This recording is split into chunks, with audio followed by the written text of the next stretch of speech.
우리가 시작합니다. 항상 하나님의 약속과 진행은 항상 작은 곳에서부터 시작되고 또 낮은 곳에서부터 시작되고 또 연약한 그 힘을 통해서 하나님의 약속은 쭉 이어져 갑니다. 저는 항상 교회에서도 마찬가지고 또 노예에서 노예장으로서 또 총회에서도 또 기타 연합회 활동하면서 또 선교 여러 관계 속에서도 늘 그 중심이 있어요. 그 중심이 뭐냐면 지금 내가 100%는 아니지만 연약할지라도 그 맥을 이어간다.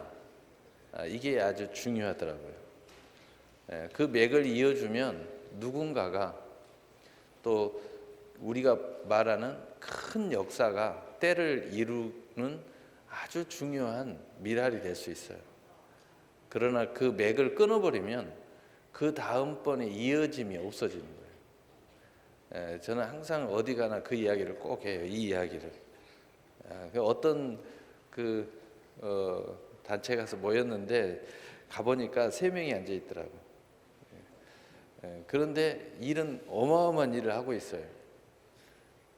그 자리에서도 제가 이야기를 했어요.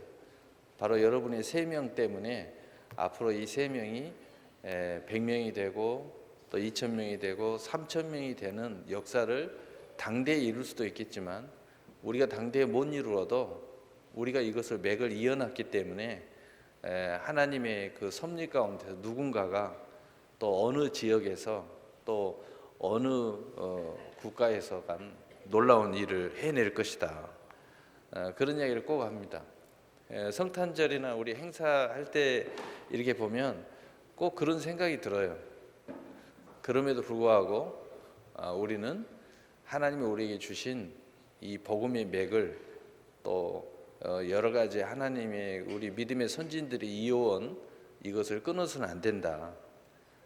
누군가가 우리 후배가 또 누군가가 정말 특별하게 하나님이 쓰시는 우리 누군가가 이것을 아주 멋지게 터뜨려 줄 때가 반드시 오게 될 거다. 우리는 지금 우리에게 맡겨진 것을 지극히 충성되면 된다. 이러한 모습으로 항상 하고 있습니다.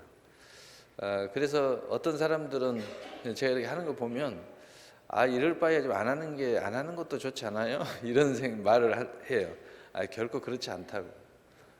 그래서 우리 교회는 규모에 걸맞지 않게 우리 믿음의 선진들이 했던 것을 다 놓치지 않고 어떻게든지 이어가려고 애를 쓰는 교회입니다. 이제 때가 되면 아주 이게 골동품이 아니라 이게 바로 진짜 금맥이 될 줄로 믿습니다. 진짜 살아있는 맥이 될 수 있어요. 끊어졌다가 다시 잇기는 굉장히 어렵습니다. 끊지 않는 것이 중요합니다. 그래서 오늘 우리 행사가 진행이 되고 있고 또 이따가 새벽송도 어떻게든지 진행해 보려고 과거에는 11시, 0시, 뭐 새벽 1시, 그다음에 11시, 그다음에 10시 여기까지 이제 밀려왔지만 그래도 끊으면 안 된다.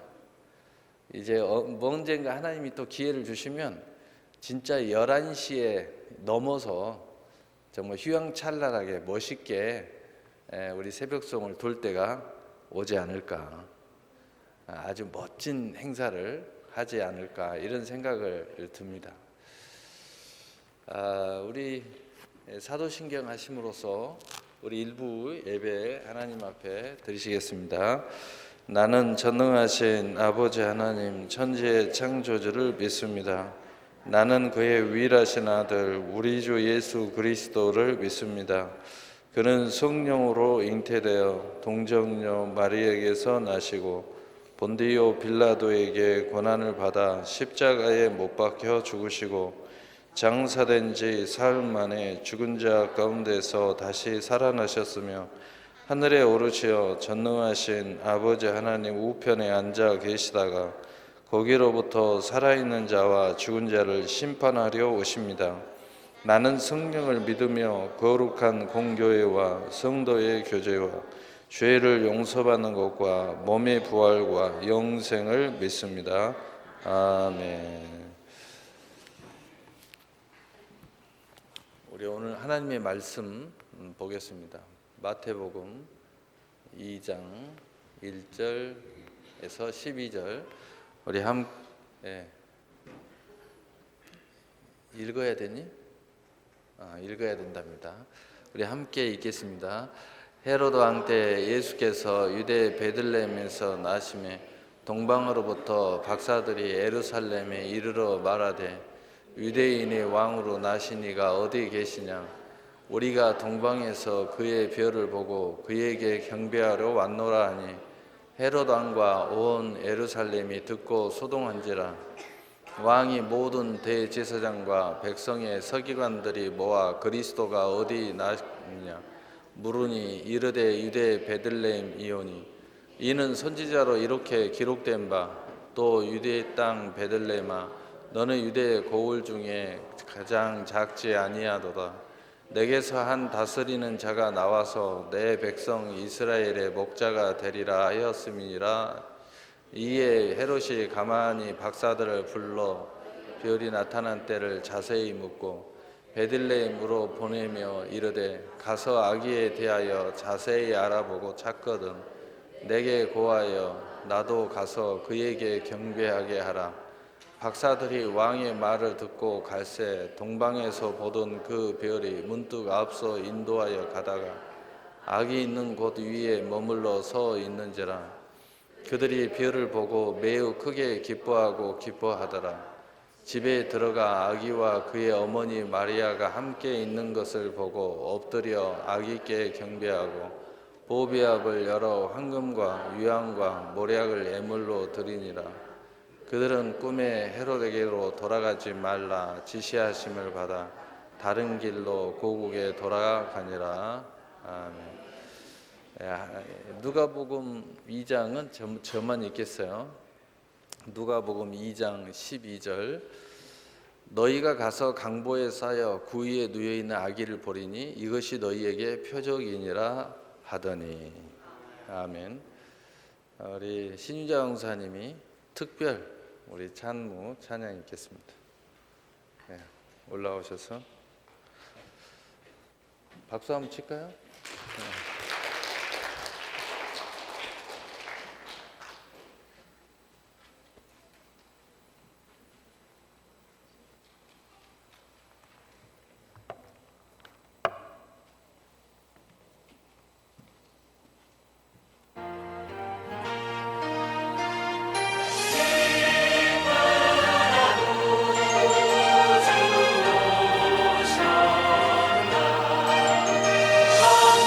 내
할렐루야. 아주 멋진 찬양, 찬무였습니다. 오늘 말씀 잠깐 전하도록 하겠습니다. 오늘 말씀은 마리아가 가진 표적이라는 제목을 가지고 하나님 말씀을 증거하도록 하겠습니다. 우리가 마리아에 대해서 묵상을 많이 해보지를 못했는데 오늘 성탄절을 맞이해서 마리아에 대해서 제가 묵상을 좀 했어요. 그런데 이 마리아는 처녀로서 요셉이라는 멋쟁이하고 정원사입니다. 그런데 어느 날 갑자기 천사가 나타나가지고 내 처녀의 몸에 성령이 임해서 임마누엘 하리라. 마리아 입장에서는 청청개벽 같은 이야기죠.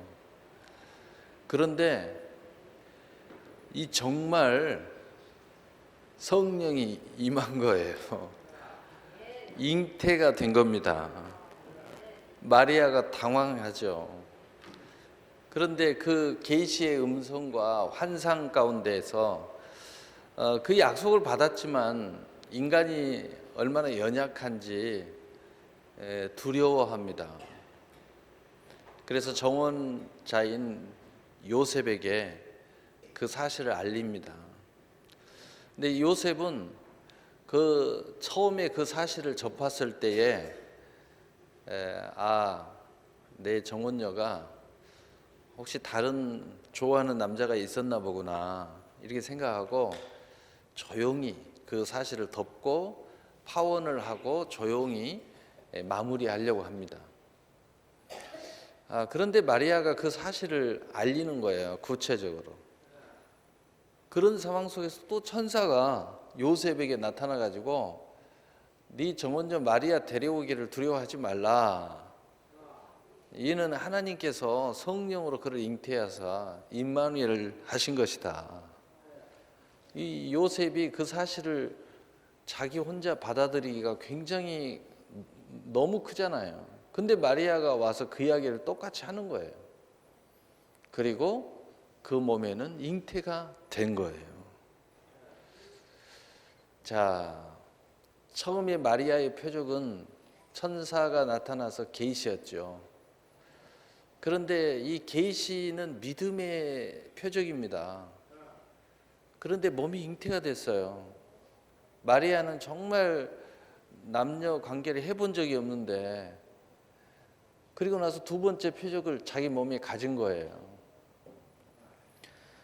그 두 번째 표적 속에서 그 요셉에게 가서 그 사실을 알리고 또 요셉도 그 표적을 믿음으로 받았지만 두려운 거예요. 그런데 둘이 대화를 하고 나니까 둘이 대화한 내용이 똑같은 거예요.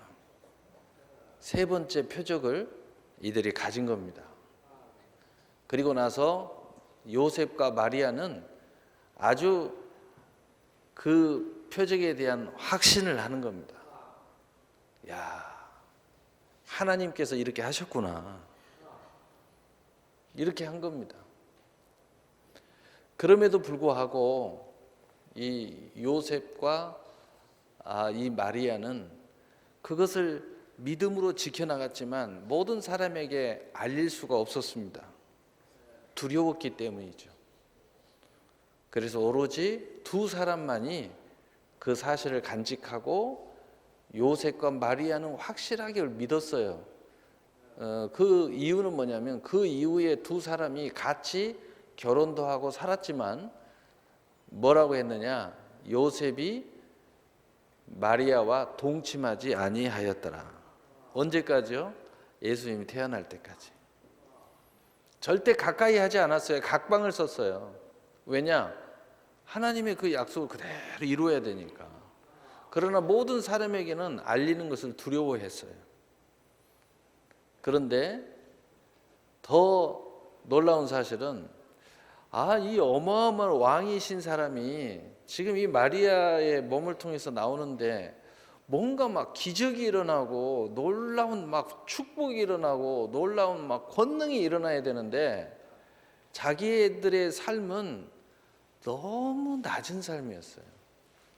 목수의 일을 했거든요.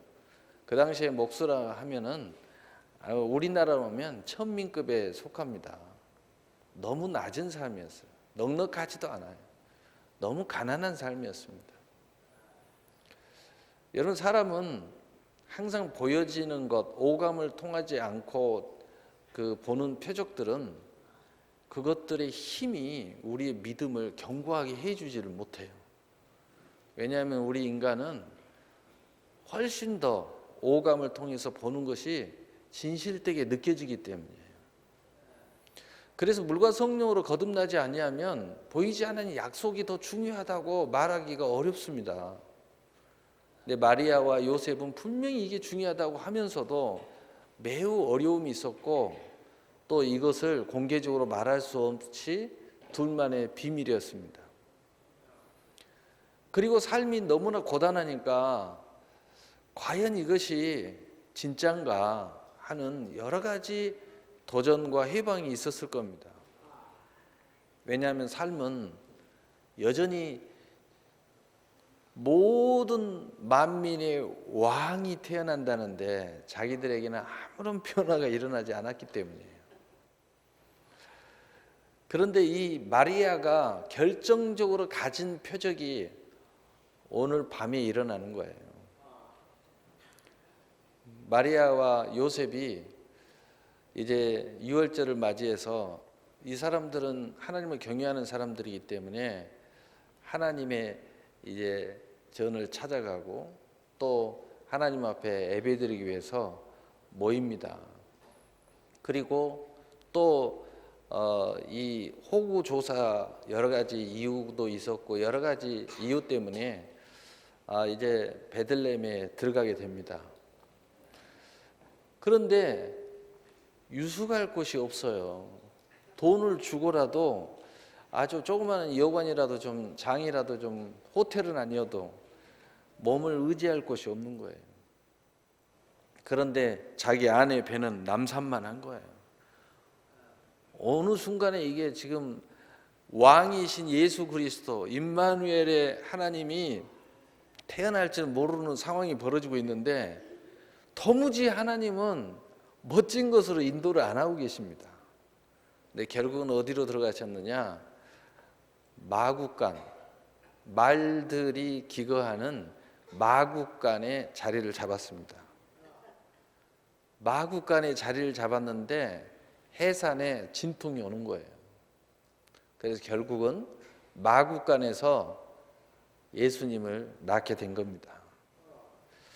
그 인간적으로 볼 때는 야, 뭐 하나님 어마어마하게 나한테 애언을 주고 어마어마하게 이 계시를 주고 어마어마하신 분이 네 몸을 통해서 하나님의 여호와의 신이 나온다는데 뭐야 이거? 이렇게 생각했을지 모르겠어요. 동방 박사가 그 별을 보고 만왕의 왕이 태어난다는 소식을 별을 통해서 헤아렸어요. 그래서 이 사람들이 그걸 찾아서 계속 따라서 오다가 예루살렘에 잠깐 들렸는데 예루살렘 보니까 어마어마한 거예요. 여러분, 그 당시에 예루살렘은요 금으로 막 그 벽을 칠해놓고 성전을 막 칠해놓고 해가지고 누가 봐도 황홀할 정도예요. 야, 여기에 그 왕 중에 왕이신 주 예수 그리스도가 나오지 않을까? 왜? 너무 화려하니까, 너무 막 빛이 나니까. 그래서 그곳에 들려가지고 물어보니까 예수님은 베들레헴에서 난다는 거예요. 근데 그 사람들이 하는 이야기가 혹시 태어났으면 우리에게 좀 소식 좀 전해주세요. 이게 답니다. 그리고 나서 정신을 차리고 다시 보니까 별이 이동을 하는 거예요. 그리고 그 별이 딱 멈춘 곳을 보니까 마국간 위에입니다. 그때에 그 동방 박사들이 그 행색과 그 다음에 그 황금과 유황과 모략의 애물을 쥐고 왔는데 문헌으로 보면은 동방이라고 써졌기 때문에 거의 뭐 중국 또는 더 멀게 보면 몽골, 더 멀게 보면 한반도 여기까지도 이제 생각을 하는데 뭐 이야기거리 만들기 좋아하는 사람들은 뭐 한반도 뭐 어쩌고저쩌고 하는데 어쨌든 그 당시의 행색으로 봤을 때는 왕들입니다. 왕들만이 그 당시에는 그런 정도의 격식을 가지고 그리고 낙타를 타고 비단 옷을 입고 그 당시에 그 정도의 이 그 먼 거리를 여행을 오는데 그 황금과 유황과 모략의 어마어마한 것을 가지고 이렇게 이동하기는 보통 사람 다 죽습니다. 왜냐하면 도둑대가 너무 많은 시절이니까. 다시 말해서 자체의 군사와 모든 걸 동원해서 안전하게 이동을 했으리라는 것이 학자들의 이야기입니다. 근데 그 당시에 왕들이 다른 왕의 뭐 생일이라든가 귀한 잔치를 갈 때는 반드시 선물을 가지고 가요. 근데 그 당시에 최고의 선물이 황금과 유황과 모략이라는 선물입니다. 그래서 이것이 그 당시에는 최고의 왕과 왕들이 만났을 때 특별한 만남을 이룰 때, 뭐 정원의 만남을 이룬다든가 결혼식에 간다든가 또는 뭐 왕의 특별한 즉위식에 간다든가 할 때 이런 특별한 선물을 준비를 해요. 그러니까 얼마나 특별한 선물인 줄 우리 알겠죠. 이 선물을 가지고 나타난 거예요. 그런데 이 어마어마한 사람들 요즘으로 말하면요, 아주 뭐 초가상간집 뭐 다 쓰러지는 개천에 있는 어떤 집에 그 리무진 롤스로이 리무진이 이렇게 어마어마한 항공모함 같은 걸 타고 나타나 가지고 옷은 막 실크 말이야, 이렇게 부드러운 실크 막 미끄러진 듯한 옷을 입고 그리고 어마어마한 호유하는 사람들이 쫙 하는데 그 어마어마한 사람들이 그 안에 들어오는 거예요. 들어와서 무릎을 꿇고 땅에다 대고 경배를 하는 거예요. 내가 왜 이 이야기를 지금 하고 있냐면은 마리아의 초점을 맞추고 이야기하는 거예요. 그럴 때 마리아의 그 마음에 가진 지금까지의 모든 두려움과 의심과 연약함의 표적이 일순간에 다 없어졌을 거다. 마리아는 생각했을 거예요. 지금까지 한 번도 하나님께서 이런 놀라운 계시와 역사를 했는데 이런 멋진 역사가 한 번도 없었어요. 그런데 이 어마어마한 사람들이 와서 딱 이야기를 하는 거예요. 만왕의 왕이시라고. 나는 이 확신을 가지고 별을 따라 여기 왔다고 말이야. 그리고 그 별이 이곳에 있으면서 이분이 길라고 말씀해 주셨다고 말이야. 그러면서 그 어마어마한 사람들이 그 냄새나는 말 거기에 들어와서 딱 엎드리는 겁니다. 그러면서 왕도 아닌데 우리 마리아 입장에서는 세상적으로 왕도 아니잖아요. 근데 마치 왕에게 선물을 주듯이 왕끼리나 주는 선물 황금과 유황과 모략을 그 앞에다 딱 놔두고 그것만 줘도 어마어마한데 딱 엎드리는 땅에다 엎드리면서 경배를 하는 거예요. 그러면서 더 기가 막힌 이야기는 뭐냐? 동방 박사가 뛸 듯 기뻐하더라는 거예요. 여러분 표적을 가진 사람들은 뛸 듯 기뻐하는 거예요. 표적이 없는 사람은 기쁨이 없어요. 아마 마리아의 이 표현이 오늘 본문에는 안 나와 있지만 가장 기뻤던 게 마리아와 요셉일 거예요. 왜냐? 이 비밀을 간직하고 이 세월을 간직하면서 여기까지 왔고 한 번도 만왕의 왕의 위엄과 영광을 체험해 본 적이 없는 거예요. 그냥 약속만 있는 거예요. 약속만. 그런데 처음으로 여기서 체험한 거예요. 그 어마어마한 왕권의 권세 가진 자가 딱 딱 엎드린 거예요. 그것도 뭐 예수님이 커가지고 뭐 기적을 행하고 이적을 행하고 그 앞에서 행했다 그러면 이해라도 돼요. 아기 예수야, 이제 막 난 아기 예수에게 그냥 딱 엎드려서 경배를 하는 거예요. 이것보다 더 확실한 표적이 어디 있습니까? 더 큰 표적은 이 동방 박사도 사실은 마리아와 같은 그걸 가졌을 거예요. 그 멀리서 여기까지 온 것도 대단하죠. 산을 건너 물을 건너 그 뭐 요즘에야 비행기 타면은 거리상으로 보면은 요즘으로 동방 어디쯤이다 그러면 거기까지 가면 한 17시간 뭐 정도면은 가는 거리라고 그래요. 근데 그걸 걸어서 간다고 생각해 보세요. 낙타 타고 말 타고 말도 아니고 낙타 타고 이렇게 갔단 말이에요. 얼마나 노숙을 하고 계속 갔을 거예요. 막 위험도 당하고 뭐 도둑대의 공격도 당했을지 모르겠어요. 그런데 오로지 별만 보고 가는 거예요. 나는 이걸 읽을 때마다 누가 생각나냐면요. 아브라함이 생각납니다. 아브라함이 갈 바를 알지 못하고 하나님의 인도를 받아서 오직 약속의 땅을 향하여 나아간 사람이 아브라함입니다. 그런데 갈 바를 알지 못하고 오직 하나님만 믿고 가는 거예요. 내일 어디로 가야 될지도 몰라요. 갈 바를 알지 못하고 가는 거예요. 그런데 오직 하나님 의지하고 가는 겁니다. 동방 박사들이 그런 어떤 심정이 아니었을까? 그럼에도 불구하고 그 만왕의 왕의 어떤 계시와 감동과 또 사람이 그 멀리서 결단하고 이런 엄청난 일을 시행하는 것은 쉬운 일이 아니에요. 우리 청년들이 그 여행을 엊그저께 누가 이렇게 갔다 왔는데 야 속으로 그랬어요. 참 용감하고 대단하다. 앞으로 무슨 일이든지 그렇게 한번 멋지게 했으면 좋겠다. 왜 아무나 그렇게 하는 게 아니거든요. 아무나 여행도 그렇게 크게 할 수 있는 게 아니야. 이 동방 박사가 그 아무나 하는 게 아닙니다. 진짜 뭔가 성령이 막 사로잡혀 가지고 여기까지 온 겁니다. 그런데 바로 그 자기의 여행이 막을 내린 거예요. 동방 박사가 진짜 그 예수 그리스도를 봤을 때 얼마나 기뻤겠어요. 이제 자기의 어떤 사명이라면 사명이 막을 내린 거고 자기의 일이라면 자기의 일이 여기서 이제 마감을 하고 그리고 이제 돌아가면 되는 겁니다. 사람이라는 것은요 뭔가 이렇게 떠나갔을 때 목적을 이루어야지 이루지 못할까지는요 그 표적을 만나기까지는 얼마나 우여곡절을 겪는지 몰라요. 그런데 그걸 딱 이루고 나니까 이 동방 박사가 너무 기뻐했다는 거예요.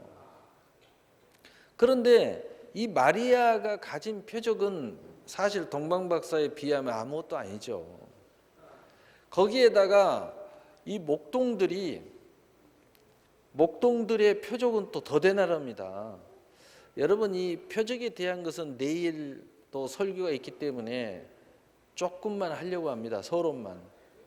오늘 설교를 듣고 내일 설교를 들으면 이 표적이라는 것이 얼마나 우리 믿음에서 중요한지 이제 알게 될 거예요. 표적이 있는 사람과 없는 사람, 또 그 표적이 무엇인지 알아야 돼요. 여러분 안에 믿음이라는 표적이 있잖아요. 믿음이 행함과 함께 일해야 바로 삶의 표적이 나타나는 거예요. 그래서 행함이 없는 믿음은 죽은 믿음이야. 그러니까 이 표적이라는 것이 안에도 있고 밖에도 있어요. 근데 우리가 생각하는 모든 축복은 다 밖에 있는 거예요. 그러나 우리가 영원한 축복은 이 밖에와 안에 있는 것이 두 개가 만나가지고 하늘에 쌓여야 영원한 표적이 또 우리 것이 돼요. 이 마리아는 이 목동들이 거기에서 천사들이 나타나가지고 하늘엔 영광이요 땅엔 평화로다 하면서 다윗의 왕 예수 그리스도가 나셨도다 하면서 막 찬송을 부르면서 목동들에게 이야기를 하는 거예요. 너희들 빨리 가서 그를 경배하라. 그 당시에 목동들은 양들을 치는 목자였습니다.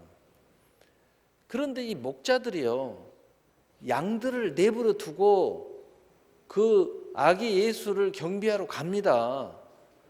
이게 어마어마한 이야기예요. 왜냐?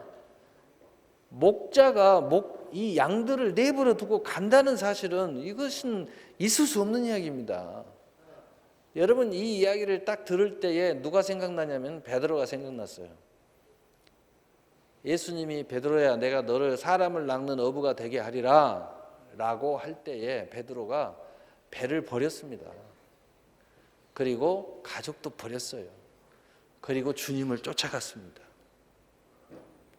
얼마나 놀라운 거예요. 여러분, 엘리야가 엘리사를 딱 불렀어요. 내가 너 하나님의 종으로 너를 부르겠다. 그러니까 엘리사가 농사를 어마어마하게 진 사람인데 그 농사를 질 때에 소와 그 다음에 쟁기와 그 다음에 모든 수레를 그냥 다 산산이 부셔가지고 쌓아가지고 불을 질렀습니다.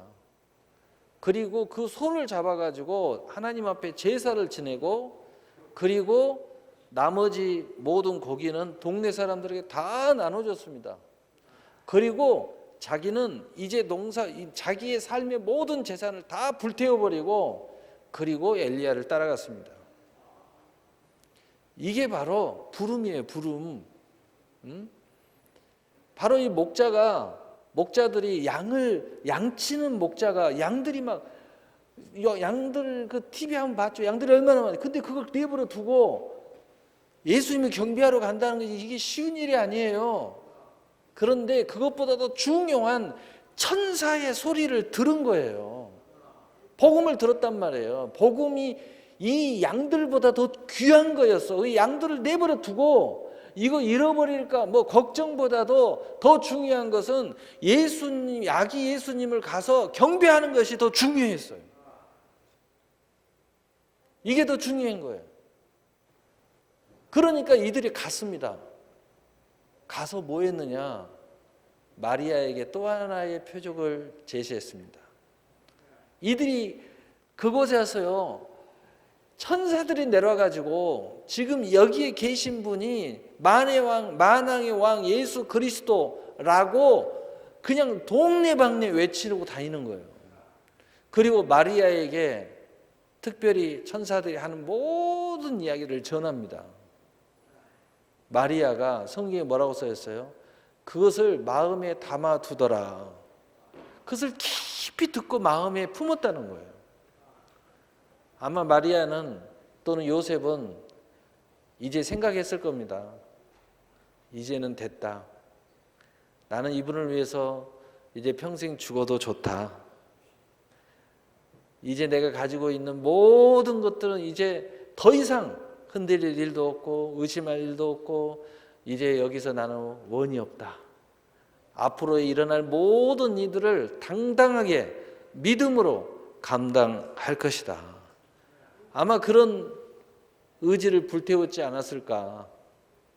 그리고 거기에 있는 모든 사람과 동네 사람들은요, 그 소식 앞에서 놀라움과 또 성령의 임재 속에서 바로 아기 예수를 칭송하고 경배하고 찬송했습니다. 이게 모든 사람과 더불어서 합력해서 그 결정적인 표적을 만든 거예요. 그래서 다시 누가복음 2장 12절 우리 함께 읽어보겠어요. 시작. 너희가 가서 강보에 쌓여 구유에 누워있는 아기를 보리니 이것이 너희에게 표적이니라 하더라. 아멘. 예수 믿는 사람들은요, 누구나 다 이 아기 예수를 와서 봐야 됩니다. 이게 표적이에요. 믿는 사람들의 표적.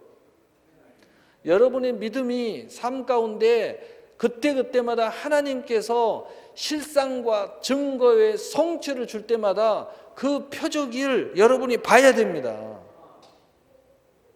그래야 그것이 성취되는 거예요. 그게 완성이 되는 거라고요.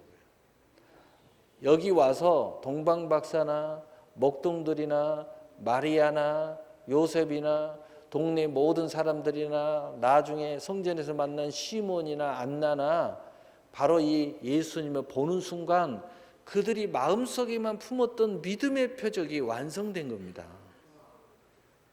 믿음이 비로소 완성이 됐어요. 그래서 그들은 이제 구원이라는 것이 완성이 됐고 그들에게는요 모든 싸움에서 승리하는 천국 열쇠를 가지게 된 거예요.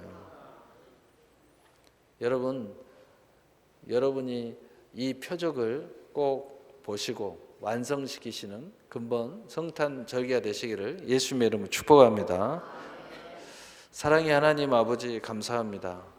오늘 성탄 절기가 참으로 하나님께 영광이 되고 우리에게는 표적이 되고 우리의 믿음이 완성되며 모든 약속의 실상과 증거와 성취를 이루는 큰 권능의 모든 행사의 순서가 되게 하옵소서.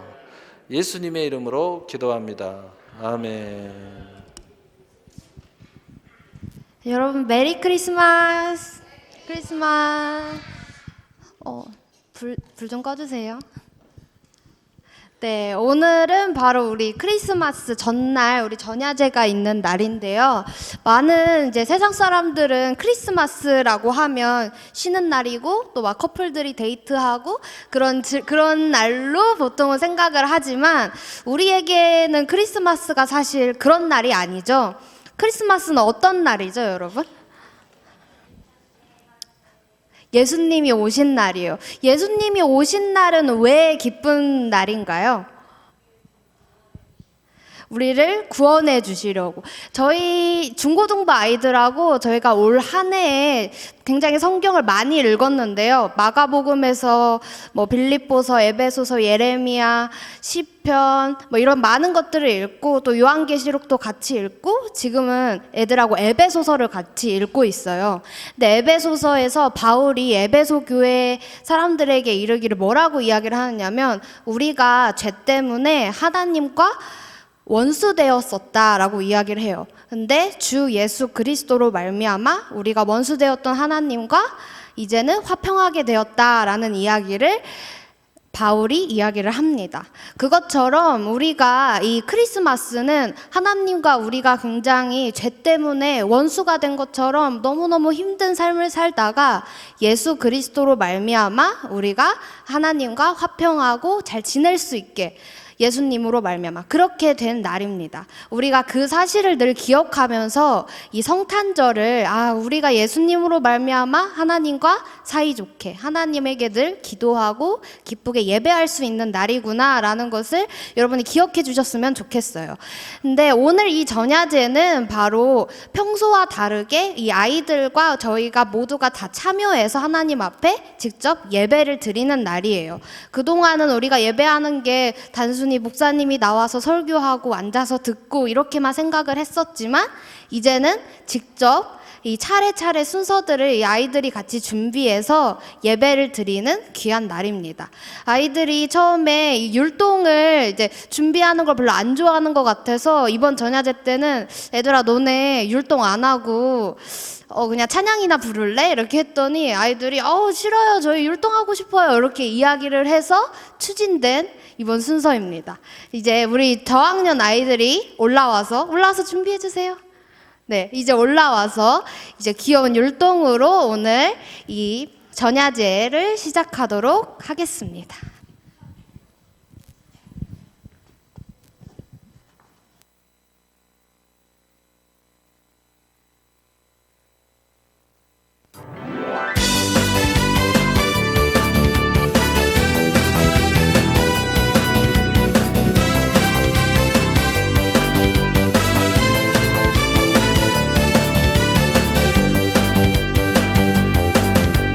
천국은 마치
네, 우리 저학년 아이들이 열심히 준비한 율동이었습니다. 놀랍게도 뒤에 영상도 안 틀고 아이들이 다 외워서 춘 율동이었습니다.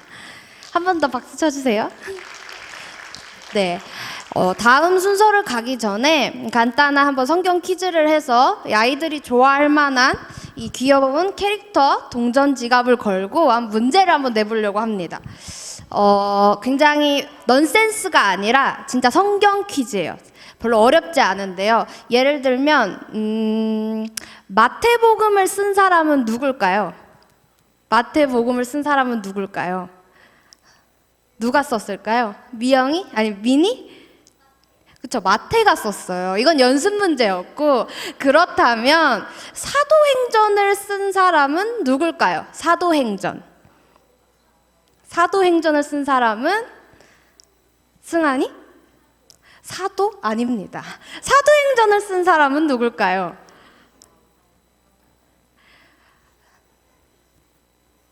혜림이? 바울 아닙니다. 사도행전을 쓴 사람은 이 복음서를 쓴 사람 중에 한 사람입니다. 힌트입니다. 사도행전을 쓴 사람은 누굴까요?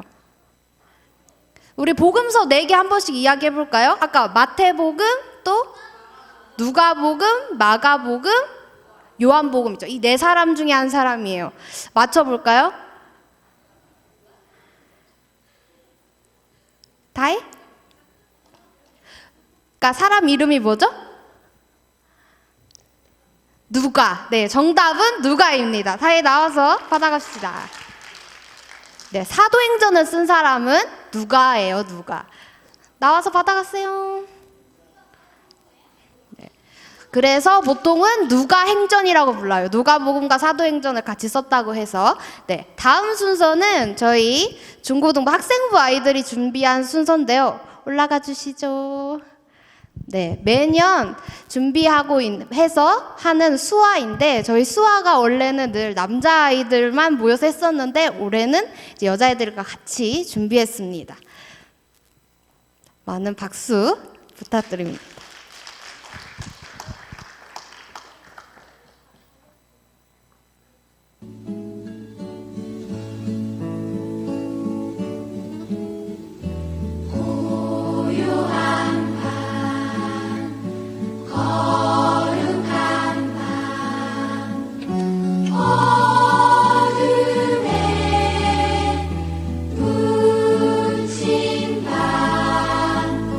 주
네. 저희 아이들은 외우지 않고 보고했습니다. 네. 네. 다음 순서로 들어가기 전에 또 간단하게 한번 퀴즈를 해보려고 합니다. 이것도 이제 아이들을 위한 선물인데 가방에 달고 다니면 아주 귀여운 인형 키링인데 다음 문제는 아까는 이제 사도행전을 쓴 사람에 대해서 물어봤는데 에베소서를 쓴 사람은 제가 아까 이야기를 했었어요. 에베소서를 쓴 사람은 누구죠? 에베소서를 쓴 사람은 누구죠? 위니? 바울이요. 이거는 이제 연습 문제죠. 이제 바울이 에베소서를 썼는데요.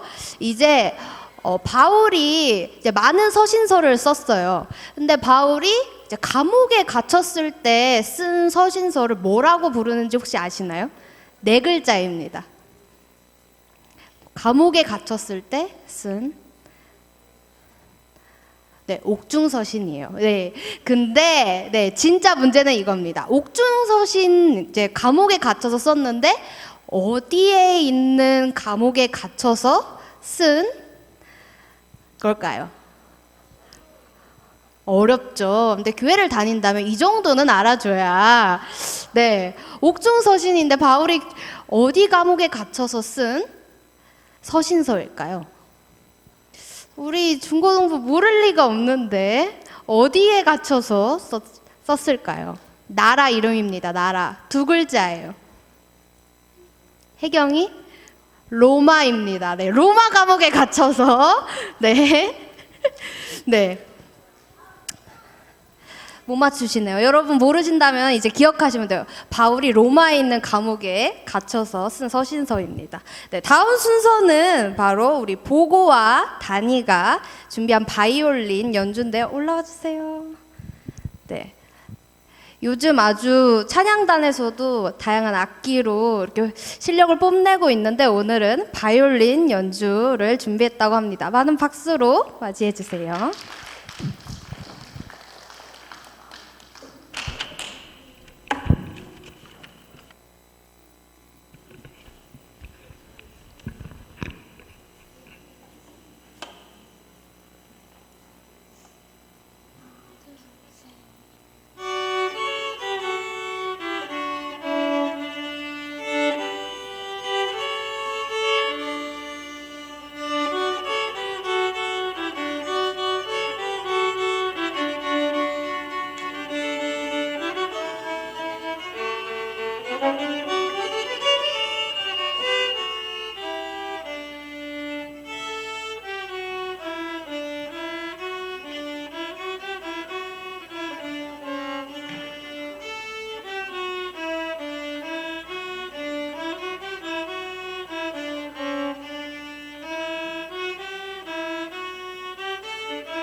네, 열심히 연습을 했다고 소문을 들었는데 역시 굉장히 좋은 연주를 보여주셨습니다. 네, 다음 순서는 바로 우리 주일학교 이제 우리 고학년 친구들이 준비한 율동인데요. 올라와 주세요. 사실 고학년 정도 되면 이런 율동을 하기가 약간 부끄러울 수도 있는데 친구들이 굉장히 열정을 가지고 준비했다고 합니다. 많은 박수로 맞이해 주세요.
네, 우리 9학년 아이들이 준비한 율동이었습니다.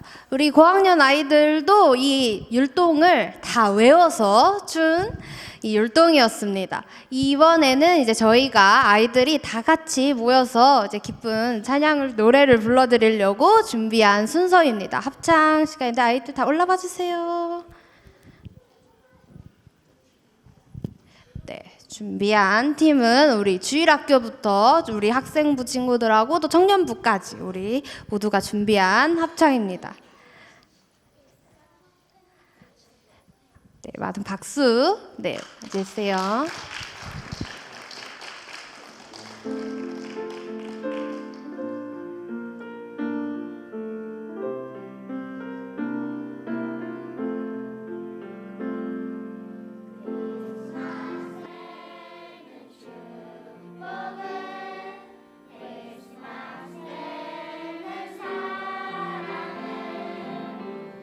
당신과 만나는 그날을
네. 이제 마지막 순서 전에 또 준비한 선물이 있습니다. 네. 이 선물 먼저 이거는 이제 키링인데 이것도 이제 아이들이 좋아할 만한 선물인데 이번 문제는 아이들 다 앉아야지 할 수 있겠죠? 네. 네, 이번엔 좀 쉬운 문제입니다. 누가복음을 보면 누가복음은 아까 누가 썼다 그랬죠? 네, 누가가 썼습니다. 근데 누가복음은 다른 복음서들은 안 써져 있는데 누가복음에는 이 누가복음을 받는 수신자의 이름이 정확히 써져 있어요. 그래서 이 누가복음을 누가가 누구한테 쓴 건지 누가복음 1장 1절에 나와 있겠죠. 빨리 찾는 사람이 네. 이 누가복음은 누가가 누구한테 쓴 복음서일까요?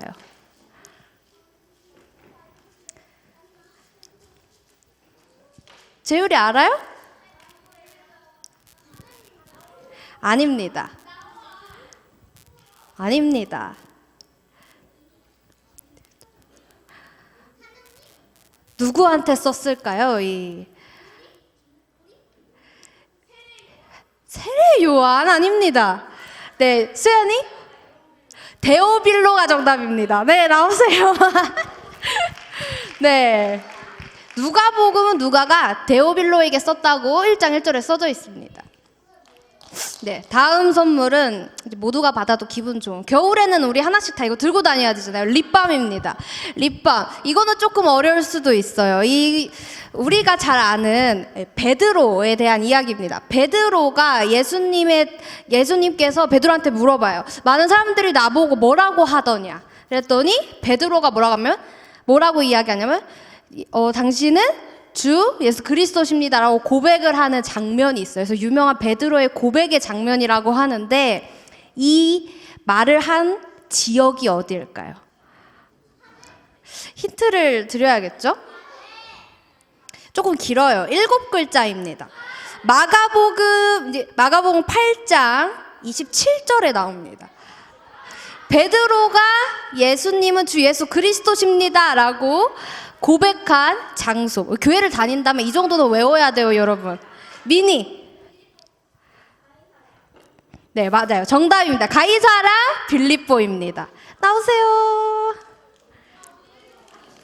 네, 여러분 이거 정도는 내가 교회를 다닌다면 외워줘야 됩니다. 베드로의 고백은 어디냐면 가이사라 빌립보에서 했습니다. 네, 마지막 순서입니다. 우리 성가대가 준비한 성탄절 메들리 순서입니다. 어서 올라와 주세요. 다들 이제 직장 생활도 하시고 이제 바쁘신데 틈틈이 모여서 준비한 찬양이니 박수로 맞이해 주세요.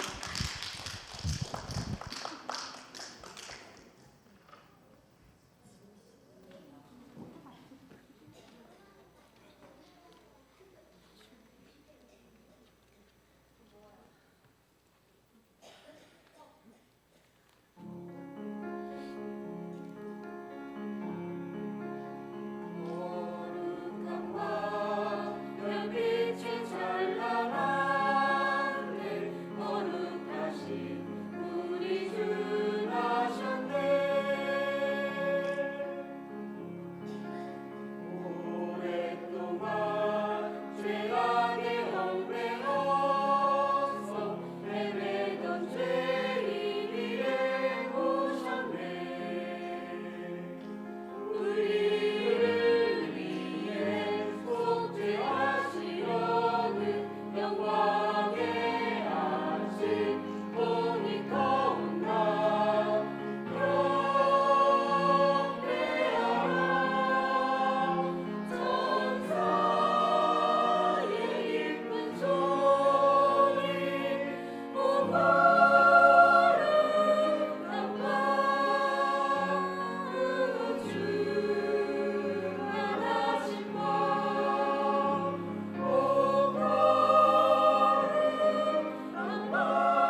네, 성가대 내려가지 마시고 우리 다 같이 우리 오늘 우리 아이들도 다 올라와서 오늘 전 출연진 함께 이제 크리스마스를 앞두고 우리 기쁘다 구주 오셨네. 네, 찬양하는 마지막 순서를 가지도록 하겠습니다. 어서 올라와 주세요. 우리 예수님 오신 날은 굉장히 기쁜 날이잖아요. 그래서 너무나 기쁘다. 우리 구주가 오셨다라고 찬양 우리 같이 하도록 하겠습니다.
애기와 어른들 사이에 있어. 왜 내 옆에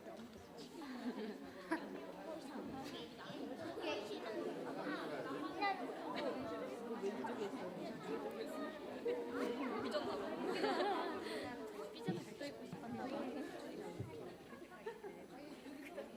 너가 여기 안에서 이렇게 아니 너는 일어나 이렇게 그래서 이렇게 우리 둘이 사번이 이렇게 앞에 나 앞에 봐.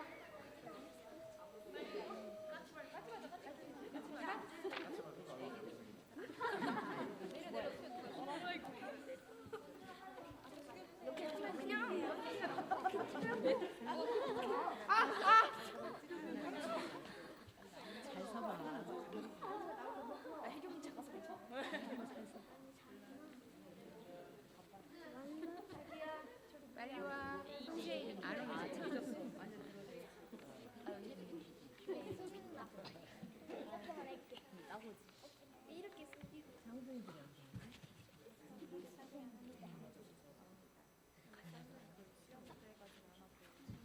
됐지 내 바로 어떻게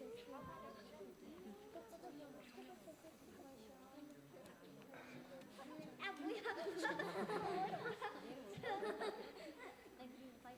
메리 크리스마스 야 우리 더 메리 크리스마스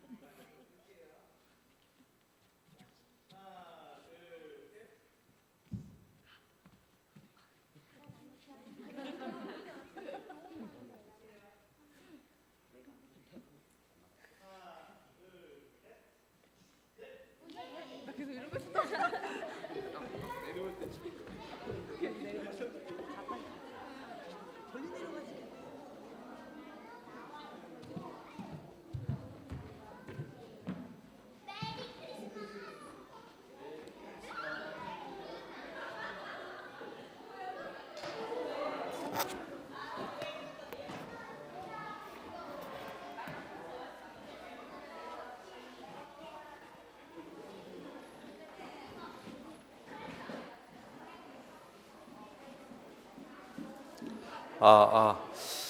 자, 우리